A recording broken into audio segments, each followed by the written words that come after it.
What's up, everybody? You're listening to the Hustle and Flow Chart podcast with your boys, Matt Wolf and Joe Fear. Check it. Hey, Joe. Hey. We're recording. I know. Your mic's on. I'm hot. You're hot. Well, your mic's hot. Gotcha. Oh, man. Dude, my head is whirling around, like flywheeling around. Your head is swirling like a flywheel. Yeah, I wonder why. We just wrapped up I don't know how long that was, but I felt like it was just like an intensive on YouTube. On YouTube organic, and a little bit of paid. A little bit of paid. But it's like YouTube funnels. It's essentially what they were. Oh, yeah. No, this is essentially like a little masterclass in a, I guess, up-and-coming YouTube strategy. These guys are the first person we've ever heard talk about this concept. And it works for both organic YouTube and the advertising paid. YouTube. Paid. There you go. That's what I'm looking for. Advertising you can tell YouTube. Our brains are fried right now, but it happens. We knew it. We knew it would happen. It happens every podcast day. But yeah, you're right. It's a combo of everything, and it's a little known strategy that is working kind of freakishly well. They give a lot of numbers inside of here, and like even a guy selling bricks. Yeah. $500,000 just using this strategy in I think a handful of months. And then he's got YouTube videos that are getting 250,000 downloads a month or views a month now. Yeah. And so they're doing some really really kind of ninja stuffs with the YouTubes. Yeah. And again, Joe and I, every time we've ever had a guest where we've talked to them about YouTube, we've made the comment, we know we need to be doing more with YouTube, and I don't know why we haven't done it yet. Well, luckily, Joe's actually been optimizing YouTube over the last couple of months. So check out our YouTube channel because it's amazing with all of the work that Joe's put into it. Don't forget, this is getting released in July. I got some time. So you got some time to make our YouTube channel look really good. Hopefully while the Joe's been flywheel. working on our YouTube account and it looks amazing. So check it out. No pressure, Joe. All right. Pressure. I like that. Challenge accepted. Yeah. This is cool. So, actually, who we're talking to today, because we didn't even talk about the name of the guest. I think we're too excited about the actual strategy, is Triston Goodwin and Aaron Biblow. And it's a duo. And we're like, oh, we don't get a lot of duos on podcasts like us. Because already, like, when we guest on podcasts, people are like, oh, my God, there's two of you in two different locations. Yeah. So, you'll hear that on the podcast. That's why you'll be like, oh, there's two different people too, and you hear like Triston is the tech guy that really gets his head deep in a lot of the actual like application of it, the technicalities, and then you have Aaron, who's more I would say the psychology, customer journey, the high level strategy of the big picture strategy of it all, where Triston's in the weeds building it all, really understands the tech behind it all. And so you'll hear that dynamic as they jump back and forth as we ask questions. It'll become very clear who the right person for that question was. Yeah, so it's interesting. And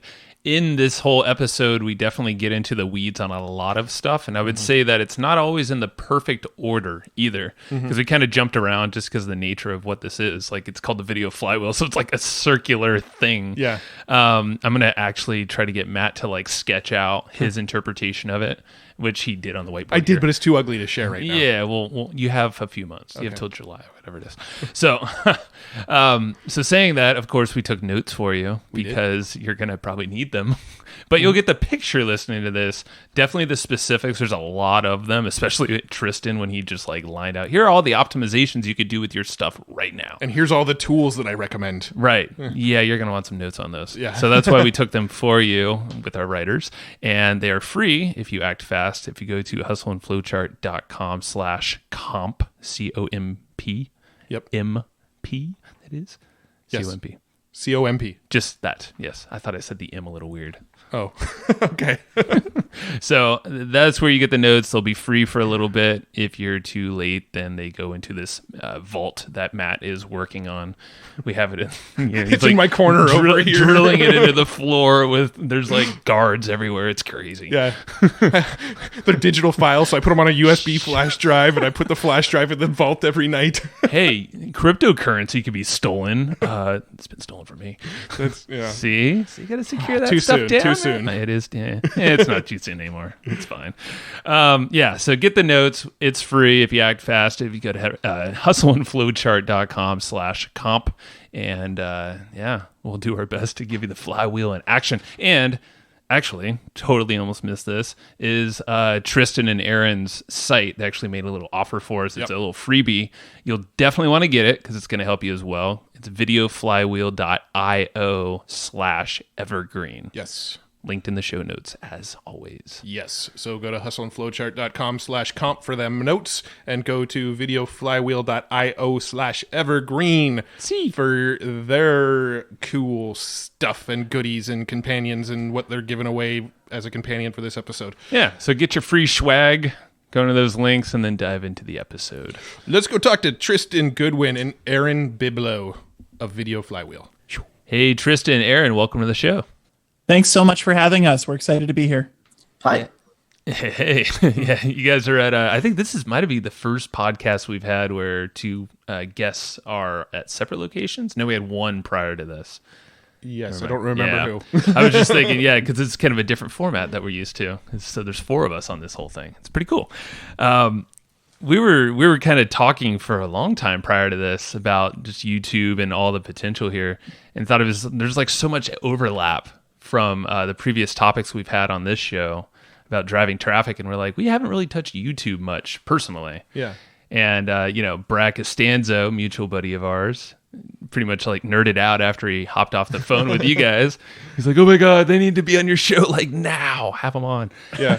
No, I legitimately remember that after Brad had you two on his podcast, he called Joe, I think, gave Joe the whole rundown of your YouTube strategy, and Joe was kind of blown away, and then proceeded to get off the phone with Joe, call me, talk to me for another hour about the YouTube strategy, and so next thing you know, we're like, we got to get these guys on the podcast, and here we are. Yeah. So sounds like he was fangirling a little bit. I think so. He is kind of a fangirl.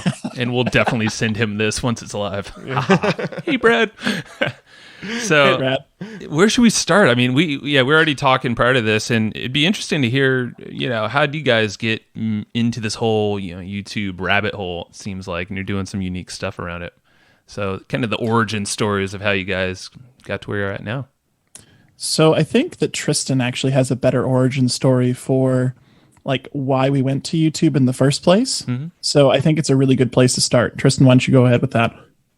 Sure. So I used to work as a freelance translator way back in the day, like 10 years ago, and needed to find more work. And so I started doing YouTube videos. I started doing like tutorials for some of the different translation platforms that were out there. And I started collecting emails from people who were watching my videos. And not too long after that, I actually had about 650 translators working for me. Wow. Covered 19 and a half languages, depending on how you count Castilian. And I actually ended up closing that. I went on a sabbatical back in 2015. And I just kind of want to get more into YouTube and more into SEO and kind of learn how to improve all this stuff. And I kind of never went back. So I've been doing SEO and specifically YouTube now full time for the last 4.5 years. And I love it. Rad. Yeah, and I'm sure a lot has changed in that whole span of time. If Google changes so often, I mean, is YouTube pretty much equivalent to that, more or less? Oh, yeah. The last number I saw, they said there was 250 tests per year on like different little things that they change and tweak. And wow. So the overall strategies have kind of been similar over the last few years, but like the way that we approach those strategies and some of the little nuances to them, those change almost every day. So gotcha. Now, how did you guys end up connecting to work together on this stuff? So funny enough, Tristan and I have only actually met in person once, and that was a year after we started working together. So just for everyone listening at home, I'm actually Canadian from Canada. Tristan's based down in Utah. We were connected by a mutual friend in the Coffee with Dan group. Yep. Randomly messaged me. So I was in the middle of running my own agency for a little while, and I just bought my partner out. And I was trying to find someone else to work with who'd had the technical side, because as you're going to find out a little bit later, when it comes to dashboards and like the AdWords manager. Like, don't let me touch it, please. But anyways, got introduced to Tristan through a mutual friend, and then subsequently made the horrible decision that I could run everything by myself.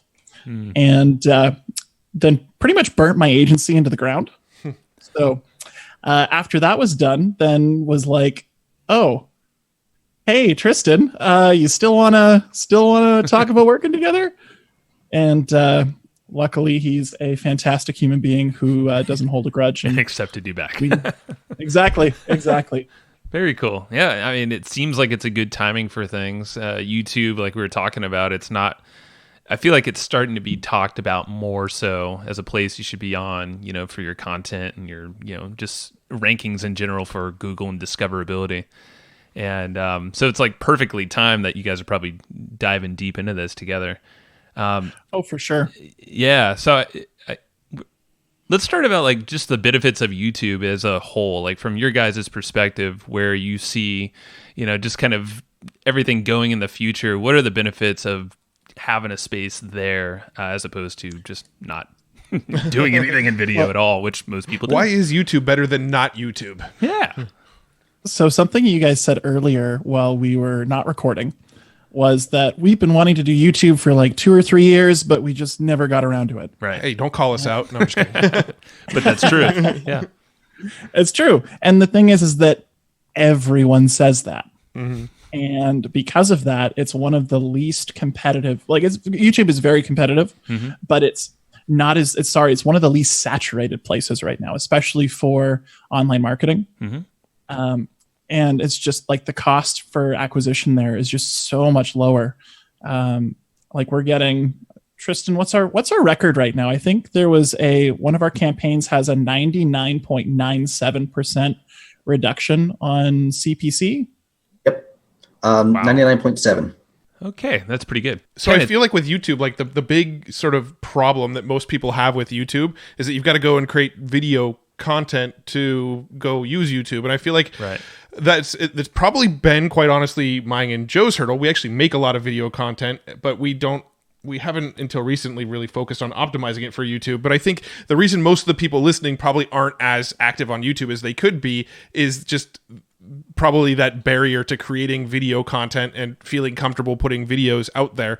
So what kind of advice do you give to people when they're kind of getting their feet wet with YouTube? What kind of content should they focus on? What's kind of the minimum viable thing they can do to start working on YouTube? So regardless of the type of content you're going to make, which we'll talk about that in a little bit, but you'd think that video quality would be the most important thing, but it's actually audio. You can have video that's, substandard. Maybe it's just a cell phone. Like, for example, a la Ty Lopez, just holding his phone out, a foot in front of him, just taking a selfie video. But you do notice that his video or the audio coming from that video is pristine. So if you're going to get started on YouTube, audio is significantly more important than video. And if you've ever seen a horrible cell phone video where the audio is just really like harsh or you can't really hear anything, you'll turn that off really quickly. But if the video is not that great, but you can hear everything, you'll still suffer through it. Got it. And I guess that's even more important if, people are on their TVs now watching YouTube a lot of the time. So if you have a big old static or wind's blowing through the, the iPhone microphone, it's going to piss a lot of people off. You probably won't retain them. But with decent audio, you'd probably be fine. Oh, that's exactly it. And the thing, most people are going to YouTube either to consume content just as like, how do I burn time? But we're also seeing a lot of YouTube use for how do I learn something? How do I do this thing? How do I solve this problem? Yeah. Which is why it's such a great platform. It kind of marries the whole content space with search. Yeah, I think it's the number one search platform on the internet for how-to content, because it's already the number 2 search platform on the internet. Period. Right. End of statement. But I think it's the number 1 platform for searching for tutorial type content. So that's really interesting. So you guys have a sort of a unique method for doing these YouTube videos. You have a strategy that's kind of uniquely your own that you're out there spreading the word on, called the video Flywheel. Let's just jump straight into this and kind of start breaking down what this is and how it works and the parts and pieces of it all. So Tristan, I think you should probably mention the algorithm and what's going on with that. Uh-oh. Oh boy. Okay. So, if anybody wants to really get into this and like see where a lot of this information comes from, and like, a lot of YouTube gurus will kind of give the same advice. They always talk about have a good thumbnail, have a good title, have, all this other stuff, but they never really explain why. YouTube actually accidentally released a white paper a couple of years ago. It's called the Deep Neural Networks for YouTube Recommendations, and it's an 8-page PDF, and it took about 2 days for me to read it. It's pretty. There's a lot to chew on, but I definitely recommend that if anybody who really wants to get into this kind of stuff, at least read that paper. It's available free online. But basically, what it boils down to is it says that YouTube has trained its AI and its recommendation systems, and in part also its search systems and everything to focus on increasing the average number of watch minutes per impression. So basically the way that breaks down, or to put that into English, is that every time somebody sees a video on YouTube, right? First it has a whole system that it uses to actually determine what videos to actually put there. But basically that breaks down to a score, and that score is based off of whenever somebody sees more than half the thumbnail for 1 second, or whenever they see the title, then that video is then being judged, is being put through this through this process. And if somebody clicks on that video, then they watch the video for a certain amount of time, then they're watching that. They want people to watch as many minutes as possible. And so that's why they say, have a good thumbnail, have a good title, because that's the first step in this process. So we want to increase this score as much as we can. And as people watch more of the video and as you get more clicks, then your score actually goes up. Excuse me. Right. And the higher that score is, then the more often the video is going to be recommended, and the higher it's going to be in those recommendations. Now, when you have negative impact going into those videos, so if somebody sees the thumbnail but they don't click on it, YouTube's going to see that too. And so they're not going to recommend it as much. Now, the other thing that happens is that YouTube has kind of grouped all of us into different clusters. So you have clusters of channels, which are just channels that have similar content. You have viewer clusters, who are just people who watch, similar kinds of videos, similar demographics, and they watch all that. And so if they see that a lot of people from this particular group is watching and engaging with this video, they're going to show that video to the rest of the people in that group. And so you can start to grow your viewer base, and can start growing your reach organically very quickly and very, I don't want to say easily, but very effectively. Right. So, for example, we have one video where it's the channel had 230 subscribers, and they had one video that was performing fairly well. And so what we did is we basically set up this system, this Flywheel, right? And so that video went from it was a brand new video, so the upload was 0 viewers and everything. Within a year, it had hit 1 million views. As of right now, which has been just like a year and a half since upload, it's actually sitting at 2.5 million views. And that's all 100% organic. It's all 100% coming from this recommendation system. And basically, just because we gave YouTube what it wanted, we had a really good click-through rate. People watched the video for 3 minutes and 43 seconds, which was a high enough percentage that YouTube thought it was significant enough to start promoting it. And the video right now is still getting about 250,000 views a month. Wow. And that's free traffic. And so this particular video is kind of fun. Is for a friend of mine. He had just lost his job, and he just found out that his wife was pregnant. Oof. And he's like, I need a job like now. So we put this video together, and just in the beginning of the video, it says, hey, I'm a developer. I'm a programmer, and I'm looking for work. And if anybody needs anything, just shoot me an email. And so he had, 2.5 million people see this video, basically his little, I'm available, come hire me. And he ended up getting a job within 3 or 4 weeks. And now he actually owns his own business, just because of the traffic that we're able to generate from doing this. And, there's a lot of ways that can be applied. I mean, this was specifically for a video game.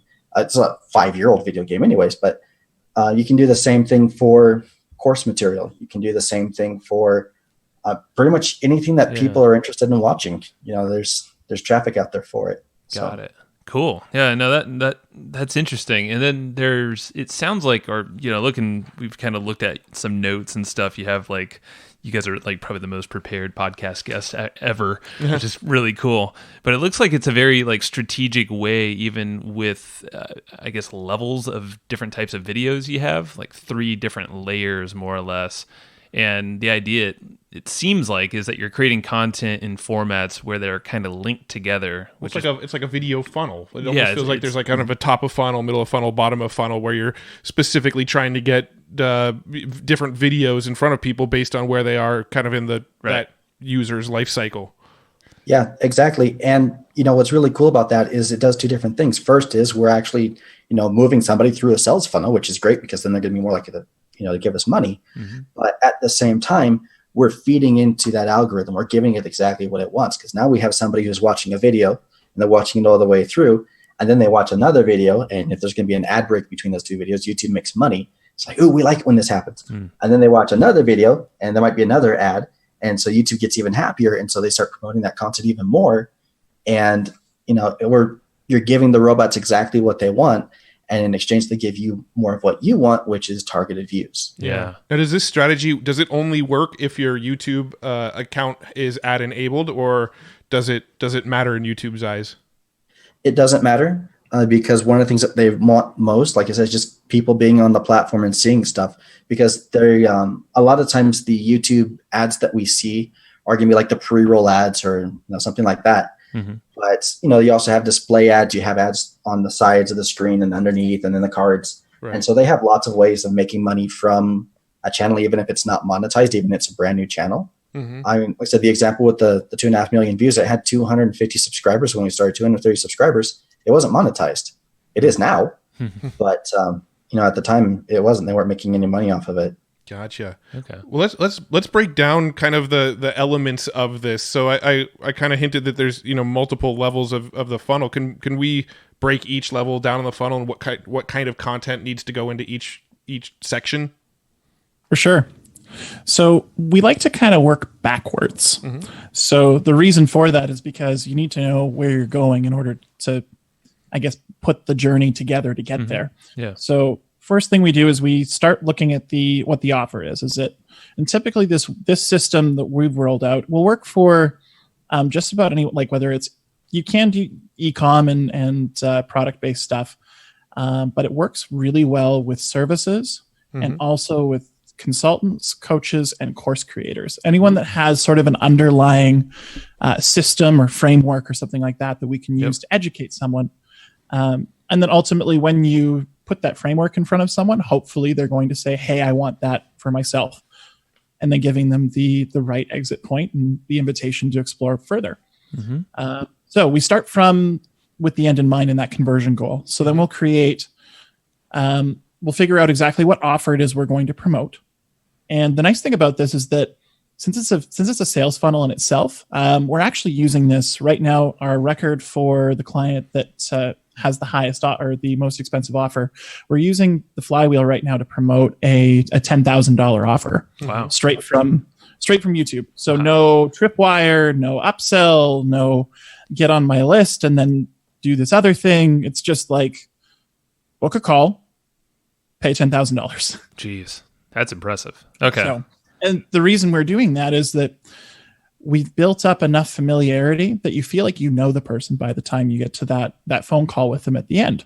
Mm-hmm. And so the structure, so what we do is we start with the Flywheel itself first, which is that underlying framework or system. So we'll break that down into at least 6 videos. And this is almost like, think of it as a choose your own adventure story webinar. Mm-hmm. And the reason we went with that kind of route is because a lot of people are using paid ads right now to drive to some sort of webinar. And the challenge with webinars right now is that when you get on one, your guard goes up. You know you're going to be sold something at the end. If you didn't pay to join the webinar, you're going to be presented with an offer.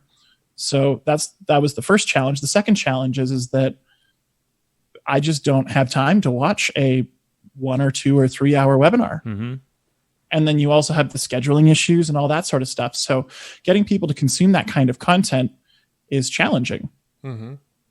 So in order to put things in front of people, we'll break down almost this webinar sequence into 6, 10, 15 videos, where each topic is divided into its separate video, and then they're all linked together.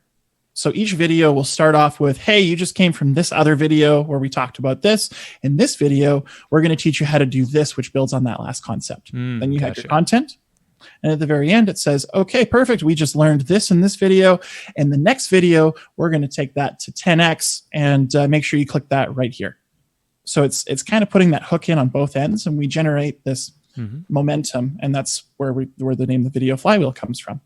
Got it. Okay, so that's the content where it's like the meat of whatever it is that's just going to get them to... It's the value you're putting out before any kind of offer. Yeah, and you're basically keeping them on YouTube this entire time. You're also keeping them on your YouTube channel specifically. And I'm assuming that, this flywheel concept, that they watch this first video and then they click over and watch the second video and then the third video, and it kind of builds up like this almost momentum in YouTube's eyes, where they're like, okay, these guys are invested in this YouTube account.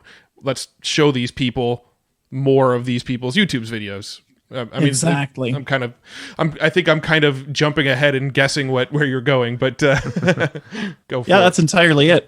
So what ends up happening is that instead of watching one 15-minute video, we'll break that down into three 5-minute videos. And that has a couple of different consequences. A, it shows that you're making the choice to continue to the next video, and that's what YouTube likes to see. And let's say that you stop watching that and go watch something else.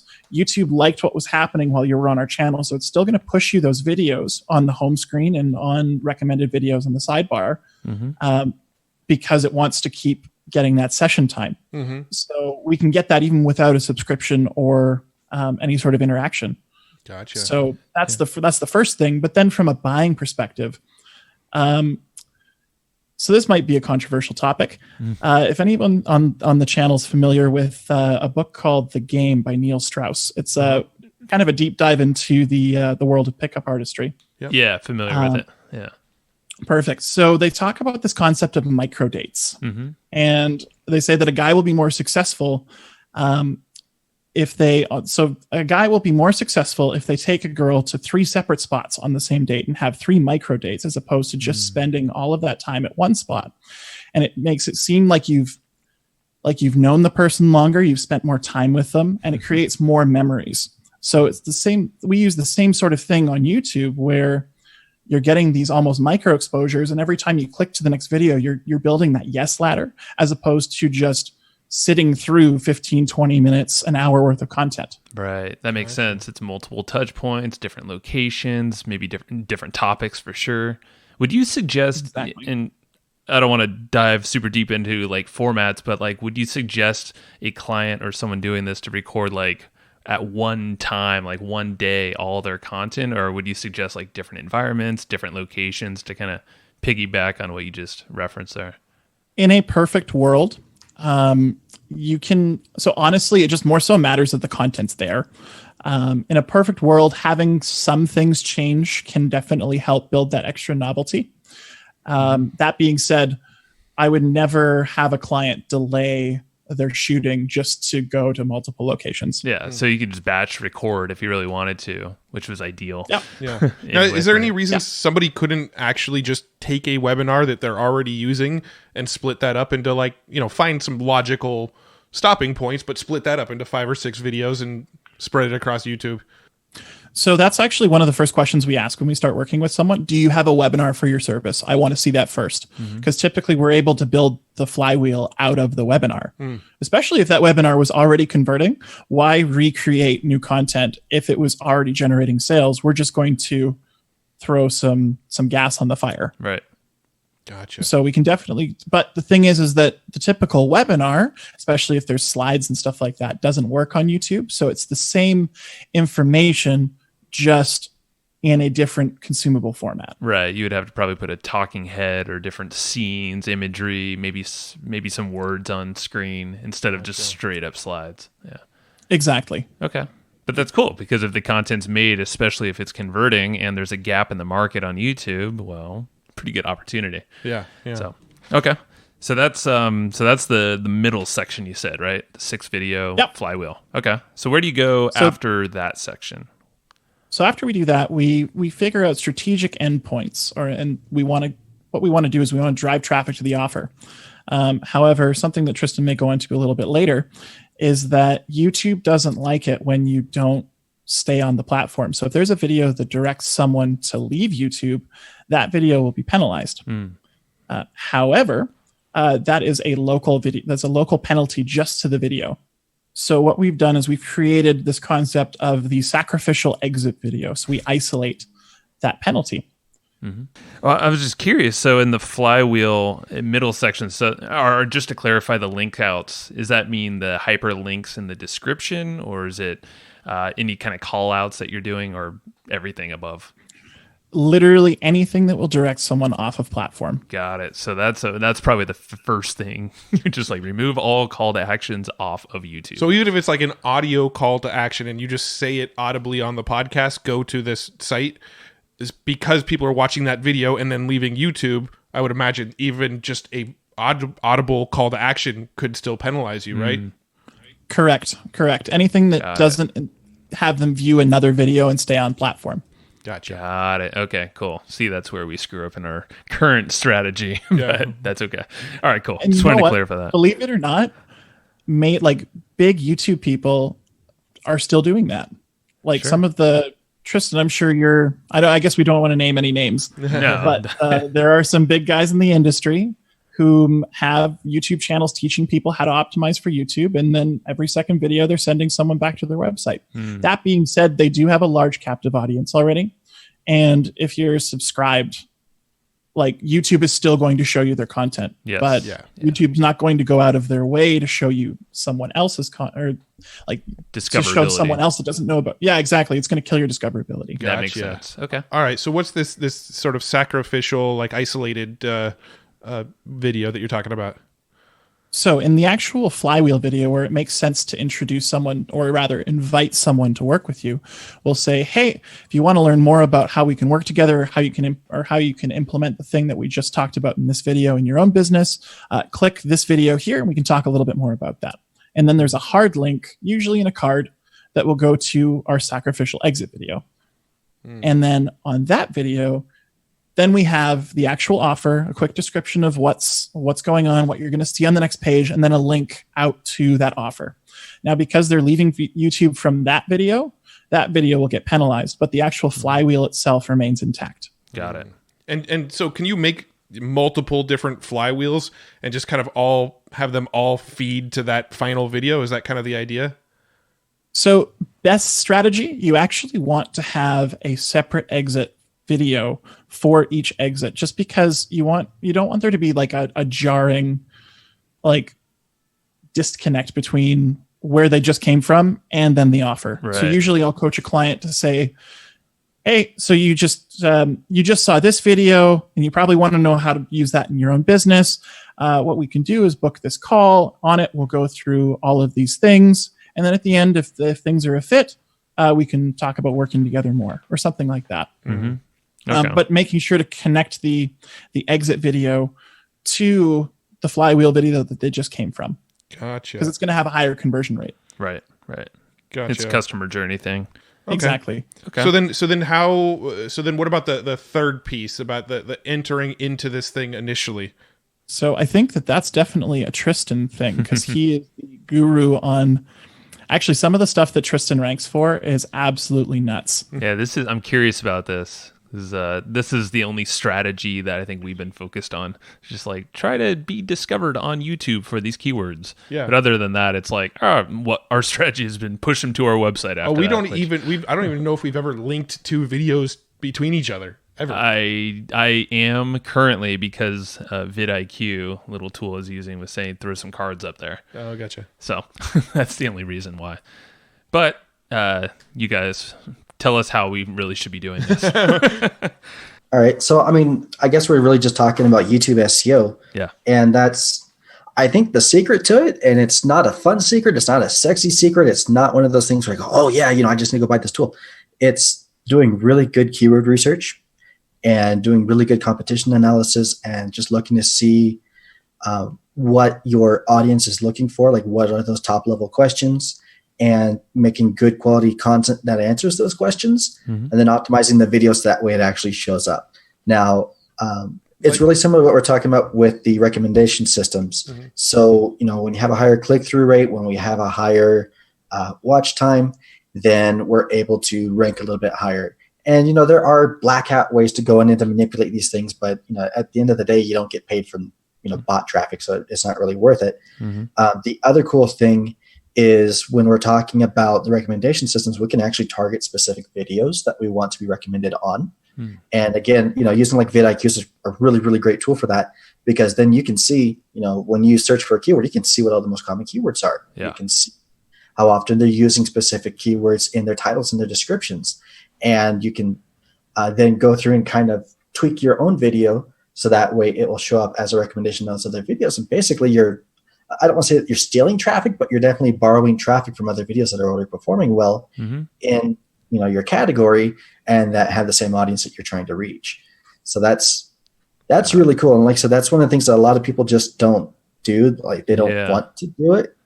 And I mean, that's understandable. I mean, not a lot of people really enjoy sitting and, filtering Excel sheets all day long, but well, I'll speak to your point. Like I am not typically the one to hop in and do tech stuff, but for some reason I'm like fascinated with YouTube optimizations, which is weird. So in vidIQ, like I think we just had the free version of vidIQ for now. And yeah, I've explored so much. You just look at a competitor and you're like, I want this keyword. Okay, this thing exposes pretty much all their tags and all this stuff that they, and then it tells you optimizations, and it's very simple to follow along, kind of like what you're talking about here. Yeah, and vidIQ really is a great tool for that kind of stuff. Another one that's worth looking at is going to be TubeBuddy. And then there's one that's just coming out. I think it's still in closed beta, but it's called Morning Fame. So definitely take a look at that one too. Okay, perfect. Cool. Now, with the video that you're talking about here, is this the first video in the Flywheel, or is this kind of a video that sort of precedes the Flywheel?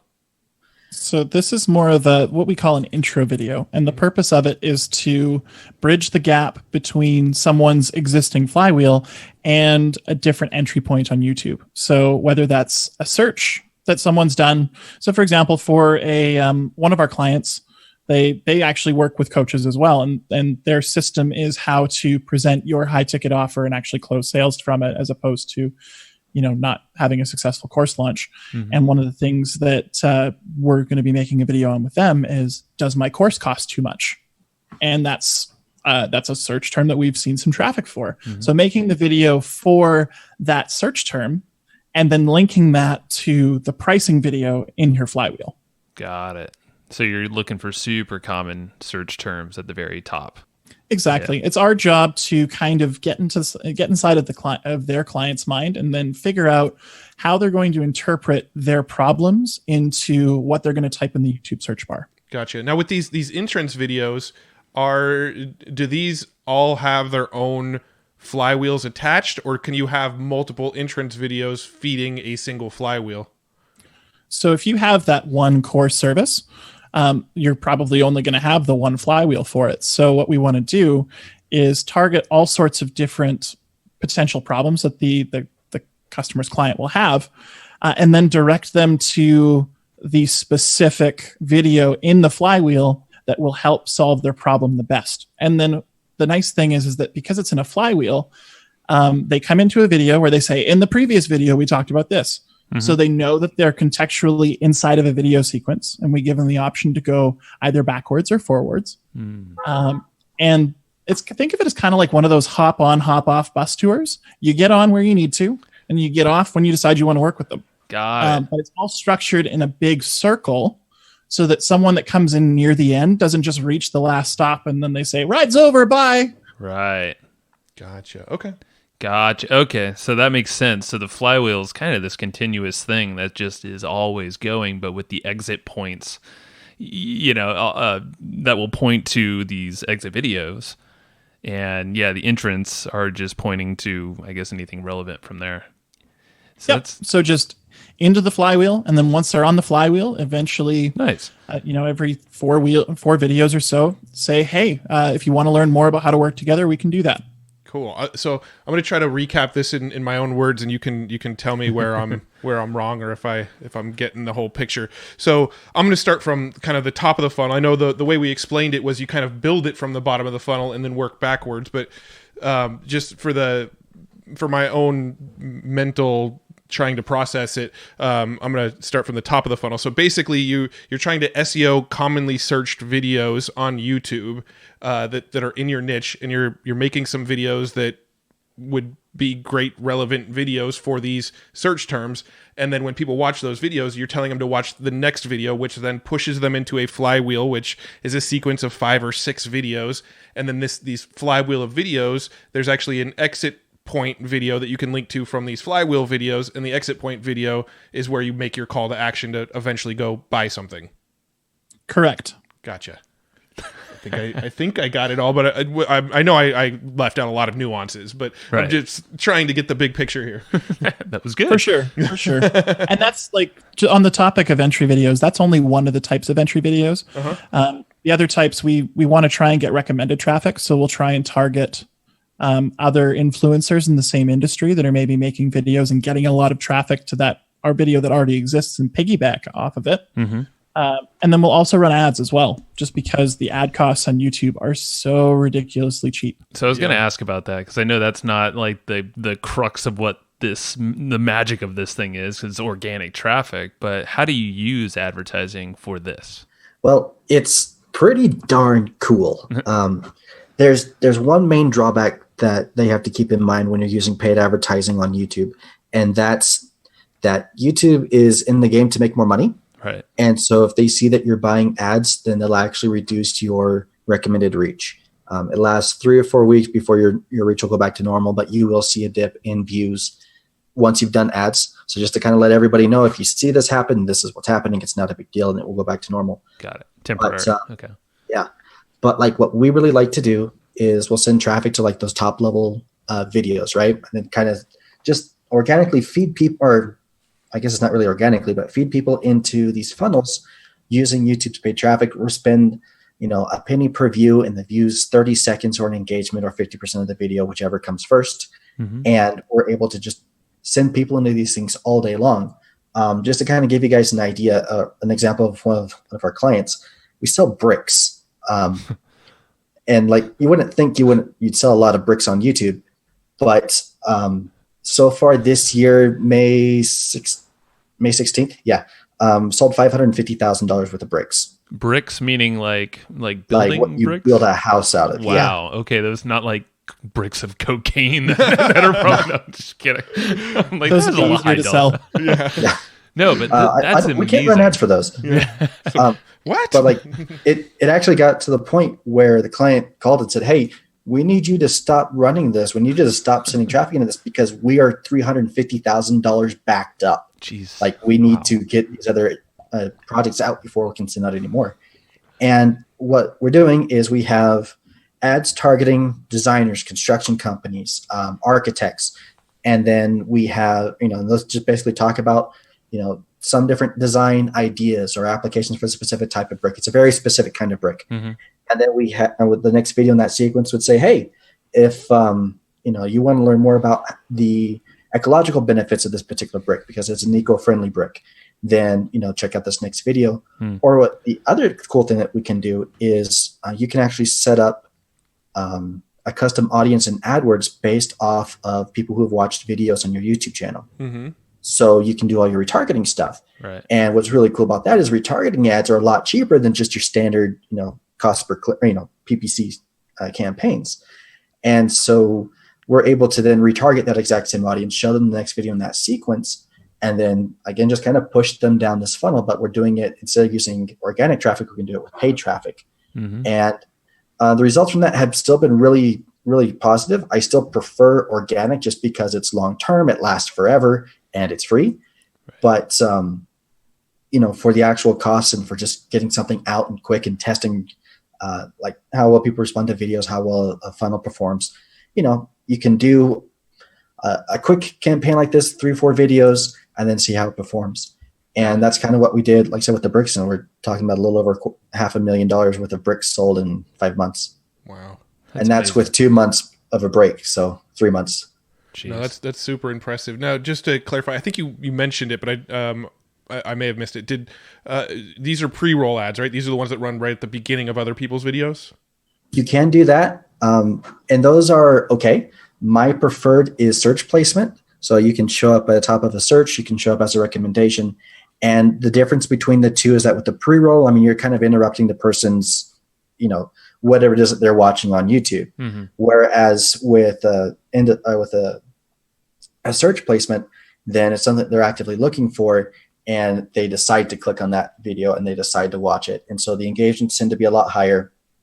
It's not as fast as doing a pre-roll, just because with a pre-roll, tell the system, hey, I'll give you $10, give me 1,000 views, and put 1,000 people into this funnel. So it's a little bit slower, but like I said, quality of the people on that list is then significantly higher. Gotcha. And it's also pretty handy for getting, like I said, other organic traffic. So if you have your ad at that top of the funnel, and if you're targeting some point and the people are responding to that video, then they're going to go and they're going to watch that next video because they choose to. And so then instead of spending a penny per view, now you're getting 2 views for a penny. So you're spending half a penny, and it just grows from there. Yeah. Now, this is a little bit of an in the weeds question, but I'm curious. Can you actually track conversions from the very first entry video all the way to a sale? Will Google actually show that as a conversion from that initial video, or how do you know the effectiveness of your ads from like a conversion standpoint? You can. And the easiest way to do it is when you're setting up your conversion goals, just set it to first click as far as attribution. Mm-hmm. And then that will say this first video that somebody watched, this is what they clicked on. They follow the entire sequence, and then they land on the sales page, and then they trigger the actual conversion pixel on the thank you page after purchasing. And so, yeah, you can track every step of it. It's really cool. Very cool. Very cool. Dude. Are there any other like nuances or pieces, elements of this process that we're skipping over that we haven't touched on yet? So I think, at least from my point, like I said, I handle a lot of the technical stuff. My job is to sit here and look at the Excel sheets and the AdWords campaigns and everything all day long. Keeping a really close eye on the campaigns. You can test different. You can do A/B split testing. You can do all kinds of different things with it. But really put the time into looking and seeing what performs well and what doesn't, because that will save you a lot of time and money in the long run. The other thing that's really cool when we're setting up these, like the retargeting and doing the ads and following up and everything, is we can reduce the cost per click for most of these keywords rather dramatically. So I actually just finished up a campaign. We were targeting SEO companies. As a keyword, we're targeting SEO services, just the keyword SEO. And, those aren't low competition keywords. I mean, the average cost per click for this thing is about $25 a pop. Wow. And so I got this thing set up, and I was just kind of doing it as an experiment. I just kind of want to see what would happen. And so I ran it to my own audience from my own YouTube channel, where I have a retargeting list of between 5 and 10 million people. Mm-hmm. And I actually managed to get my cost per clicks down from, like I said, an average of $25 to 1.2 cents. Huh. And yeah, it was pretty cool. And what's really neat about it is also with the way these funnels are set up. And I think this is really the magic behind it, is somebody watches that first video, right? They see your pretty face, they hear your voice, and they go, okay, I recognize this person now. Right. And they start kind of building almost a little bit of a relationship. And so when they watch a couple of videos, and they're happy, right? Then if they go to Google and they search for that keyword that you're related to, and if you're retargeting that keyword because that person's on your custom audience list, you show up as a recommend or as an ad for that person. You spend a fraction of what you normally spend on that click, but then when the person gets to that landing page, they see you again, because if you have put another video on that page, like, oh, I remember this guy. This is the guy who was talking about this, or he had all the Pokemon crap in the back of his his videos. That's what people complain about in all of my videos. Matt's too. Yeah. So like, I remember this guy. I have a relationship kind of with this guy. I trust this guy because I've already seen the other content that he's put out. He's already helped me in the past. Yeah. And so conversion rates are then significantly higher because they have that relationship already. Yeah. So when we're talking about the this SEO campaign that we just did, we were selling just really simple backlinking services, right? Just simple gigs. We were spending about $5 a day in ads, and we were getting about $500 back, per day. And within, I think I let it run for like 2 weeks, right? So we had 1,523 clicks that we were able to generate for this particular campaign. We would have spent $41,250 on those clicks, and we spent $62.37.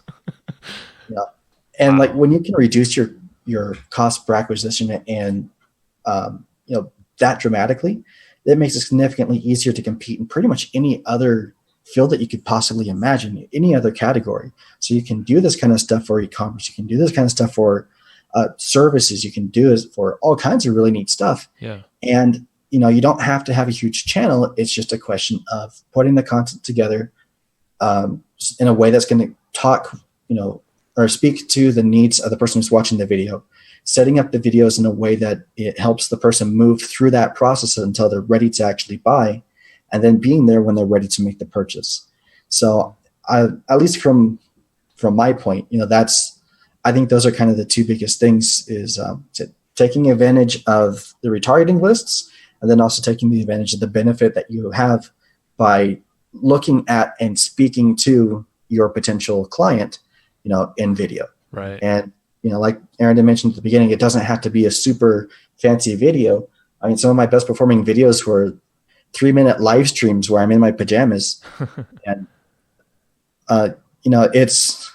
the most important thing is the message of what it is that you're sharing. Then all the technical stuff really just supports that. So we can't out optimize a bad content at the end of the day. Well, that's actually what I was going to kind of ask is it sounds like you probably don't want to optimize the stuff that's already there. You'd have to pretty much start from scratch with this strategy in mind, which would probably be the most effective. Correct. Yeah, you definitely need to have, so it's almost like we want to create this Netflix effect of binging everything. Mm-hmm. It's a lot easier to, when you have this entire content sequence in mind when you're building it, it's easy to put those hooks in and then at the end reel them into the next video. With existing content, it's definitely possible to optimize it and to kind of include it to a degree, but it's way more effective with new videos. Gotcha. Yeah. Interesting. Well, when someone starts off, so I know you guys do a lot of this stuff, what's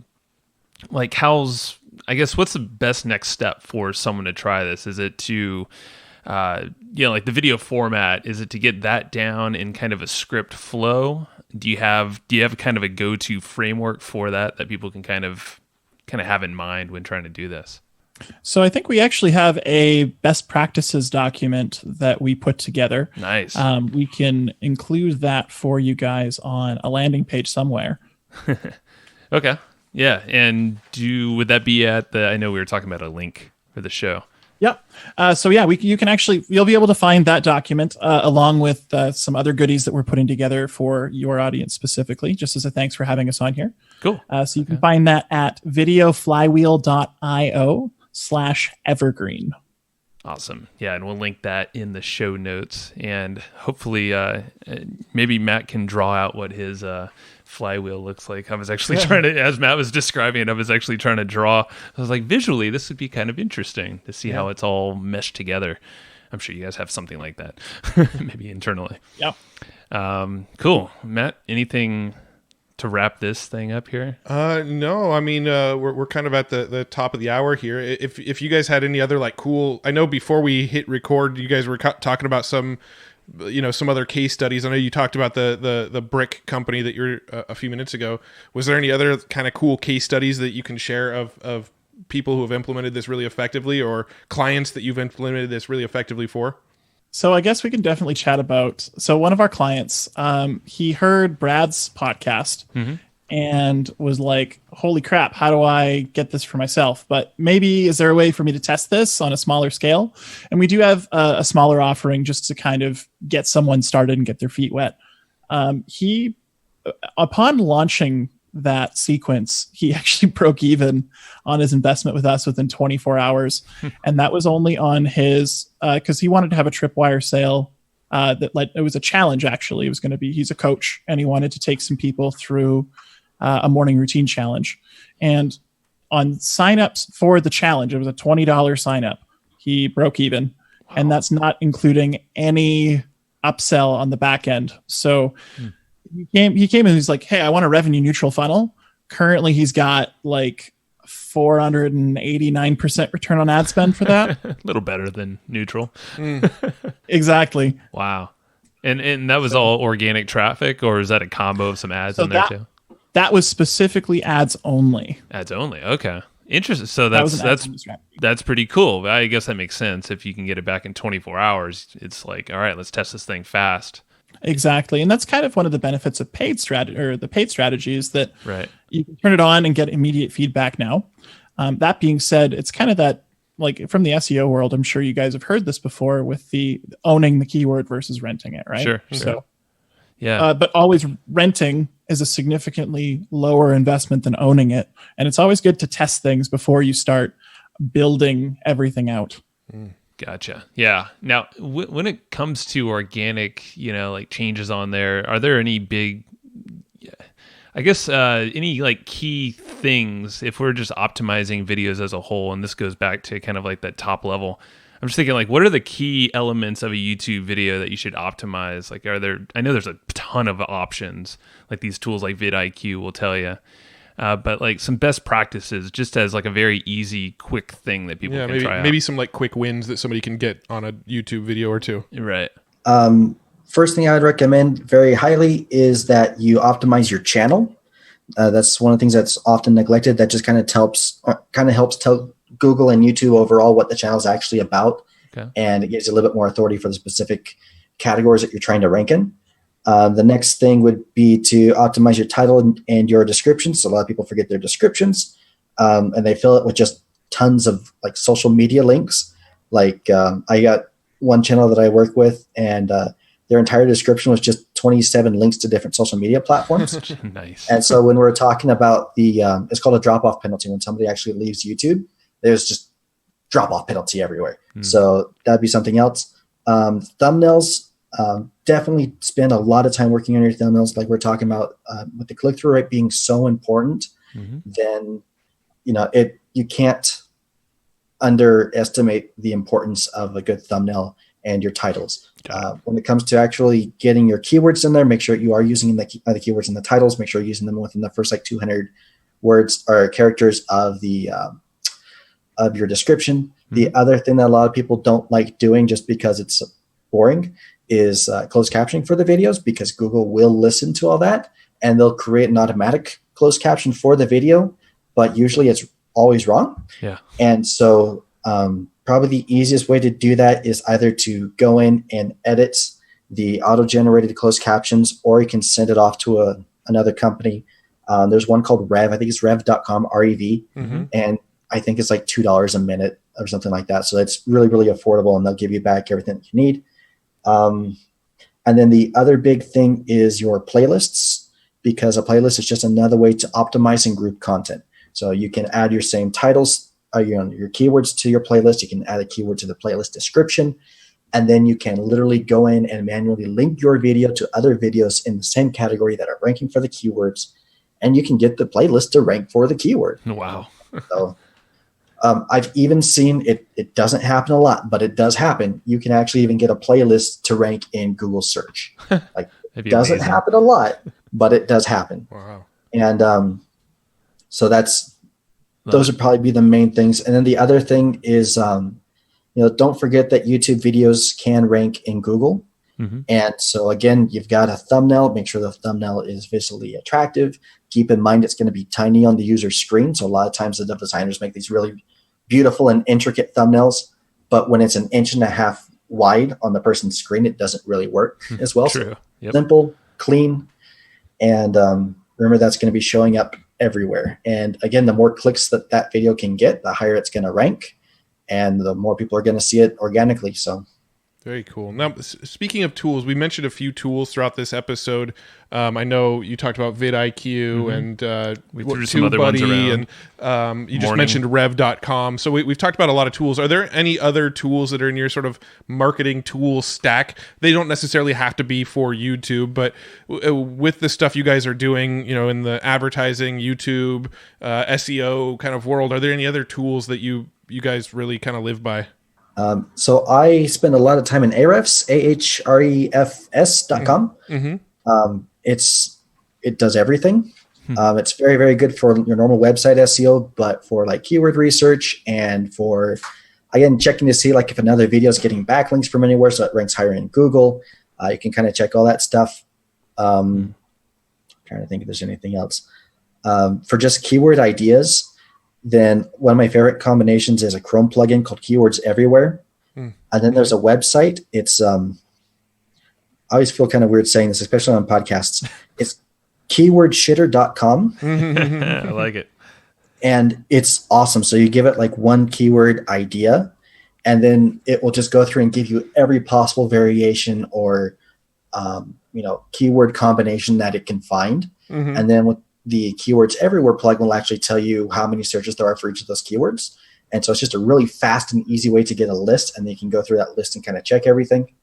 Yeah. The other thing, vidIQ has its own actual dashboard. So it has the Chrome plugin, but you can also log into the vidIQ dashboard, and it has an SEO tool. Now, it's important to keep in mind that YouTube doesn't actually give us any search traffic numbers. And so anything that's giving you search traffic for YouTube, it's really just best guess. So it's important to keep that in mind. Okay. But vidIQ's system seems to be really, really good, at least to give you a general idea of how popular a keyword is. And then also what kind of related keywords are out there and how competitive the keyword is. And so that's another great place to kind of find ideas, especially for those top level videos. Cool. Do you recommend the paid version of that one for all this, or is the free version okay? You can get away with the free version for a lot of things. The mid-tier paid version is only $10. Oh, nice. Okay. And cool. so hopefully you'll make your money back off I of that. hope so. Got it. Yeah, I thought it was way higher than that for some reason. Yeah. Maybe they changed. There's a $50 plan, and that has a lot more goodies in it, and that's what I use, and I love it.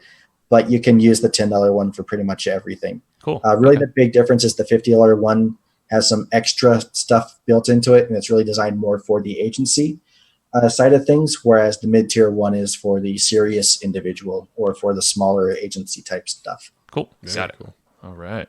Dude, that was amazing. I think I actually used the Keywords Everywhere tool. We had a buddy who is pretty heavy on YouTube for content, not like this kind of stuff, and he uses that in a combination with vidIQ. Very similar to what you said. Yep. So cool. Awesome, man. Thank you guys. Good list. And I'm personally going to start looking for reasons to bring up keyword shitter on podcasts. It's a great tool. Like it's one of my favorites. So if you ever get a chance, that's awesome, man. No, it's true. free. And it's free. Even better. I didn't know that. Just want to see what it comes. I don't even know what it totally does yet because I haven't gone and used it, but I'm going to start announcing it on every podcast. You know that keyword shitter over there. We're sponsored by Keyword Shitter now, as far as I'm concerned. So you just got to own it. That's all it takes, Tristan. Guys, this is cool. So, all right. So first of all, everyone should go check out videoflywheel.io/evergreen. We'll put it in the show notes. Yep. Any other location you want to send folks to dive deeper? That's really about it. The homepage videoflywheel.io has more information as well. Awesome. So, but probably just the Evergreen. Yeah. Perfect. Go Evergreen. That'd be cool. Yeah, go Evergreen. Go Evergreen. Awesome, guys. Yeah, there's a lot to it, so we're definitely going to take some notes. We always take notes for episodes, so it's like this is a very tactical one. I think people would like those for. So thanks for your time. I know we went a little over, and we'll reach out if we get some questions about YouTube because you guys sound like the go-to duo. Our pleasure. All righty. We'll talk soon. Thanks. All right. Thanks. Take care. Thanks, everybody, for listening to this episode of the Hustle and Flowchart podcast. Before taking the time to listen, we want to give you something a little bit special. every single episode that we do, we actually have somebody on our team take notes. We basically have a Cliff's Notes version of every episode where you can go and find all of the tips and tactics that they laid out, all of the resources that they laid out, all the good stuff from this episode. We actually have a nice simple notes version that you can find on our website. So go to evergreenprofits.com, find this episode that you just listened to, and give us your email address and we'll send you the notes. Thanks for listening.